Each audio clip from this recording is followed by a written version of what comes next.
আমাদের বাড়ি ছিল বিলের পাশে। তে নদীর মুখের থেকে একটা জুলা চলে আসে, ওইটা আমাদের দেশে বলে জুলা। ওইটা হচ্ছে নদীর মুখের থেকে বিলে চলে আসে। তো ওইটা হচ্ছে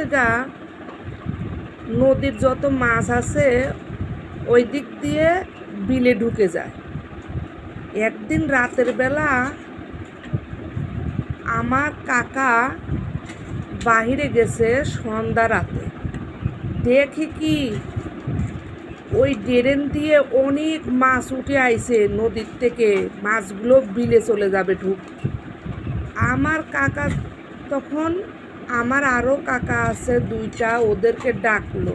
আমার মেজো কাকা বলল তাড়াতাড়ি আয়, মাছ মারতে হবে, অনেক মাছ নদীর থেকে আইছে, এই মাছগুলো এখন বিলে ঢুকে যাবে, বিলে ঢুকার আগে আমরা মেরে ফেলবো। তখন মাছ সবাই মারতে লাগলো। আমিও মাছ মারতে অনেক বেশি পছন্দ করি, আমার কাকারের সাথে আমিও মাছ মারতে লাগলাম। ওখানে মাছ ছিল কই মাছ আর শিং মাছ। মাছ মেরে ওই আগের দিনের যে গুড় বিক্রি করতো, মাটির বড় বড় হাঁড়িগুলো আছে যে, আমার দাদি ওইটার মধ্যে মাছগুলো রেখে দিল। সেই মাছ মানে মাছেই মাটির হাঁড়িটা ভরে গেছে। ওর মধ্যে যে পানি দিবে, পানি দেওয়ার মতো জায়গা নেই। তখন অল্প একটু পানি দিয়ে মাছগুলো ঢাকিয়ে রেখে দিছে।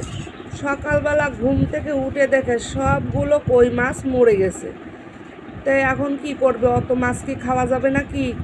তখন আমার আশেপাশে কোনো বাড়ি ছিল না, আমাদের বাড়ির থেকে অনেক দূরে দুইটা বাড়ি ছিল। আমার দাদি কি করলো, আমারে বলল যে গামলা ভরে ভরে মাছ দিল, বলল এই মাছগুলো নিয়ে যায় ওদেরকে দিয়ায়। ওদেরকে মাছগুলো দিতে গেলাম, ওরা জিজ্ঞেস করলো কী রে তোরা এতগুলো কই মাছ কোথায় পালি?